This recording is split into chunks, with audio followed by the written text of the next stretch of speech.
Fashion story is essentially just making your characters look cute or cool and standing out from the crowd. Giving your own characters your own flair that not everybody else has or thought of doing themselves. That's it. Nowadays, MapleStory has a ton of options for customizing your characters, so it's a lot more variety in character appearances compared to older Maple. With all the back-to-back events stuffed throughout the year in Maple in recent times, and each one usually having their own unique NX sets that you can get with the event coins, it's pretty simple to make your character look cute or cool for free. They also have events like Maplehood or random little events that give out a ton of older Legacy NX. Those events are a godsend. Usually these events aren't very hard to do, and in the case of events like Maplehood, you can do it on every character. Then, when a cash shop transfer event rolls around, move the NX to whoever you think it'd fit best on. Maplehood is honestly one of the best events fashion-wise. Just a ton of free permanent older NX being thrown around to everybody for a small window of time is so nice. Not all the NX is all that great, but a pretty decent chunk of it is pretty nice. Like a lot of my other characters I don't play much of are for the most part almost entirely decked out in Maplehood items or various event NX I've accrued over the past 2 years. Most of it is from Maplehood though. In pre-update launch events, and also things like Fairy Bros, which comes around every so often, they also give out hair and face coupons and hair and eye color coupons. The selections from these are usually good, and most of the styles is what I use pretty much across all my characters. The only real exceptions being, I believe, some of my Hoyoung's face and eyes she has on her, my hero, my Kana, though I don't play it anymore really, and my Bowmaster's old look. Everything else you see here is all through event hair and face coupons, or sometimes even just default hair and faces. A lot of this was from Maplehood or pre-update launch events, other events they sprinkle throughout the year, and I just mix and match and make my characters look cute. Some of this is also from things like limited time permanent NX sales, which usually bring back old items they haven't sold for a while, or things like transparent sales. Around the time of me recording this video, there's one that just ended. They usually come around like twice a year. Once around summer, and another time around the end of the year, typically around Black Friday or so. As for the permanent NX sales, they come at seemingly random times. Usually they stay in line with a themed time, like Christmas-themed NX around Christmas time, Green and Lucky themed stuff around St. Paddy's Day, costume-themed stuff around Halloween time, summer-themed things around summertime, etc. I honestly have zero clue about their schedules. I just check the weekly cash shop updates that get posted around 9:30 p.m. EST on Tuesdays, and hope for some cool cheap NX I could work with. Recently there was one for politician glasses. They're really nice glasses, and you never see eye and face accessories ever go on sale. That was a nice one. That one just ended like 2 weeks ago as of recording this too. Oops. It also helps knowing what each piece of gear looks like before you bite the bullet and take a chance hoping it'll look good. In a lot of cases, Maple does this already, letting you preview hairs, faces, and various NX in the cash shop, or cycling between each hairstyle on your character with the selectable coupons in the cash shop. But in some other cases, like with the event NX or random NX events like Maplehood, it's hard to know without outright just getting it and equipping it. Thankfully, if you do have a rough idea of what you're going for, it might do you some good to use one of the numerous online MapleStory character creators. Even just playing around with it in hopes of certain hairs and faces coming back can be fun. I can't recommend any one specific one because I don't know which will be the most popular or still existing by the time you watch this video, as popular ones in the past like MapleStory were taken down years ago. That was the best Maple character creator in my own opinion. R.I.P. MapleStory. You a real one. I sounded like a frog there, I don't know why. I also don't want to draw attention to any currently operating ones and put a target on their back for Nexon to just go after them. So I'll just recommend searching up on the web for MapleStory character creators and using whatever pops up or what you feel is best. Some are a lot more up to date than others, and there's a few out there that are pretty capable of assembling a decent outfit. Another way to make your character stand out from others is with Anvils. These go on sale fairly frequently, and very rarely they give these away through some specific events. But they're fairly cheap and a good way to remind people that even the normal equips can look pretty nice sometimes. With the exception of male, female, gender-locked gear, or if you want to use overall anvils on top and bottom. I personally love the default Ho-Young cape and a lot of the two-handed swords for my Dawn Warrior and Kaiser, because they're mainly two-handed sword classes. If my hero could anvil a sword look onto her axe, I'd 100% do it too, but for now, it's just the main two-handed swordy classes that I'll anvil swords for. I really love how most swords look in MapleStory, especially the Ravenwing line of swords from Crimsonwood Forest, for the time being because it still exists. I don't know if that'll change in the future. They look so cool and they have a nice color selection, and that gradient from color to black is so good. They're honestly my favorite looking swords in the game. I love them so much. Bows look really nice too. I don't really dislike or hate how any of the bows in MapleStory look. Even the lower level ones look pretty cool. You can also anvil with medals in case you have a rare medal or one you just like the look or name of that you don't want to use because it has worse stats than your main medal you use for damage. Like my Apprentice Santa medal on my bishop. I love that medal. That event hasn't been around for like 8 years. Nexon doesn't even really do like Christmas themed specific events anymore. SSBs, or surprise style boxes, is one way you can make your character look pretty. My issue is even singular boxes and the bundle of boxes costs way too much for me to personally justify or recommend. A few times in the past, I've bought one box out of a new set when I had leftover NX to see if I get anything nice at a chance. And if the pool has a good amount of items to the point where even the worst items in that box I'd be okay with getting. For me personally, that's when it's most worth it. Getting a pretty decent permanent NX item for like around $4 isn't bad at all to me. Buying them en masse though? Yeah, I'm not entirely sure why so many people do this route. The boxes can sometimes give really pretty items, but a lot of the time you can get by just fine and look good in this game without ever having purchasing one, ever. The only SSB set I could ever justify was the anniversary style boxes, which used to be 15 of them for 25.5k NX, which is 1700 NX per permanent equip, which is not that bad a deal in my opinion. As of making this video, that's around a little under $2 per item. That's not too bad, especially getting 15 of them. That's pretty good.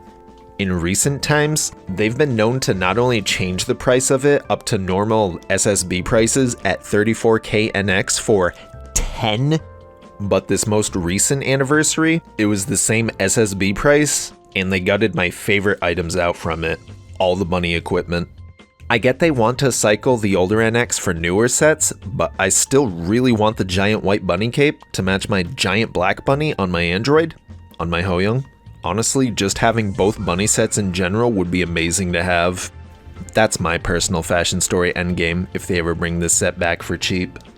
As a semi-related side note, I don't know if this will ever be fixed, but look at this bunny knit doll my Ho-Young uses pretty much permanently because I love it so much. It's a great weapon cover. However, when using certain attacks like Iron Fangale, its animation, or frame, swaps to that of another weapon entirely, I guess. My bunnies go from bunnies to a starry bird? Wings? Something black and purpley and sparkly. I don't think it was always like this. I think around some point last year I noticed it suddenly change. Turns out, upon digging around a little bit, I found the exact weapon this frame of animation is from. It's from a weapon called Dark Night Flight. I'm not even sure if it is really even all that known to anyone else. It's such a specific gripe, but it's worth mentioning. Maybe it'll find its way to Nexon someday, and they can throw it under a proper minor bug fix or something. I hope. I can't find that frame of animation for the bunny anywhere else, so I don't know if it's just a missing frame from the game entirely and they just never made one, or if something happened in one patch and they just never fixed it because no one really noted it. I don't know. Also, when a new SSB rotation comes out, usually the chat spams with people rolling these boxes en masse, at least for the first day or two. Want to get rid of them? Bop, gone. All you gotta do is make a new chat tab, name it whatever you want, and check on whatever tabs you want, except system, and you're good to go. Easy. Now you can read your chat way easier. Touching back on hair and face coupons you can get through things like Fairy Bros and events in general, they typically have pretty solid selections. Every hair and face you see on my Buck, Bowmaster, Bishop, Dawn Warrior, Kaiser, Lara, Shadower, and so on. These were all through purely events. Didn't spend a lick of NX or a cent for any of these hairs or faces. The rest of my characters, I either bought royal hair and face coupons that were in selections that I'd have been happy with most of the choices from in that pool, or got through things like Maplehood. It always circles back to Maplehood for some reason. Woo-hoo. It's a really good event. Also, the choice coupons is something I go for from time to time too, just because very rarely the options are pretty cute. Like I got my hero's dotty eyes from the face choice coupons a while back. Same with my Bowmaster's old looks hair. I still like that hair. My main issue with these choice coupons, aside from a lot of them don't look all that great, I won't bash the styles because I believe you can make any look work well, personally. My main issue with these choice coupons is that Nexon doesn't cycle them nearly enough as I think they should. The royal hair and face styles get cycled roughly every couple weeks. The choice hair and face selections, last time it got updated and changed, was back in May. Before that, the last choice selection update was back in early February. It updates every 3 months, which is a huge span of time. That means they get updated with 10 different female and male hairstyles 4 times a year. That's it. Royal styles cycle about 25 or so times annually. Given that a lot of older hairs and faces haven't come back in any form for years, like my beloved face Child's Play, why don't they cycle these more often? Like once every month? Or better yet, add more choices for people to select from.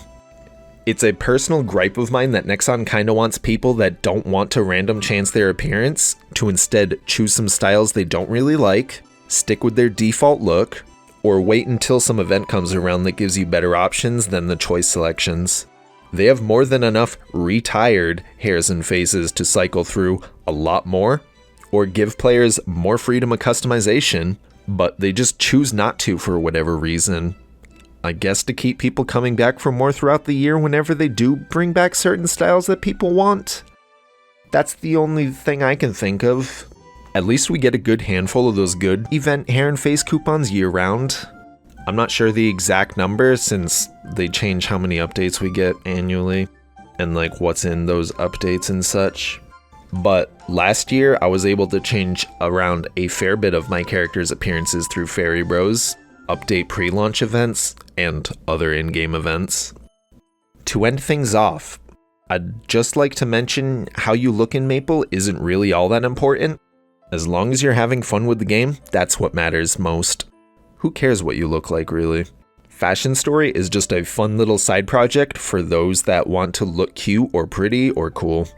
Or anything in between if you want to look silly, sure, why not? Most of the time, this can cost a huge handful of actual IRL money, but it doesn't have to with the options I went over in this video. It's always tempting to buy into certain style boxes and such whenever they roll around with items I want, but I usually only ever consider buying them if I'm absolutely certain I'd be okay with even the worst items of the bunch. Same with hairs and faces. Most of the time, I don't even really spend money on this game unless it's certain permanent NX sales for items I wanted permanently for a long time. Like the transparent NX sales are always godsends for covering things like Zacham's aquatic eye accessory, that weird diamond power crystal thing, and such. It just gets way too expensive rolling for random chance all the time, and I personally don't like gambling with real life money. Gacha isn't my thing at all, which is kind of funny coming from someone who plays MapleStory, the game that pretty much kickstarted gacha video games in the first place. But anyways, as for why I typically play mostly girls on MapleStory, I like playing them for 2 main reasons. 1, it makes it easier for me to transfer NX around, and 2, I just think they're cute. And overall, they have better hairs and face and clothing options than guys. If they ever decide to remove gender restrictions on more clothing, I have some ideas for great dude styles. But I don't see that happening anytime in the future, if at all. In recent years, they made it so a lot more, like, companion rings aren't gender locked, because a lot of them were like one boy and one girl and that's it. But around February of this year, 2023, they brought back a bunch of companion rings and there was no gender restriction on them, which, that's nice. That's progress. I still have some guy characters and have fun with their styles, as some of them can still look nice and cute and cool. Really, I just like playing dress up with all my characters and creating outfits from what I have, or from what I can obtain easily. It's fun, and people tend to comment on my looks from time to time, which is always nice, being complimented on a look you're proud of. That's all.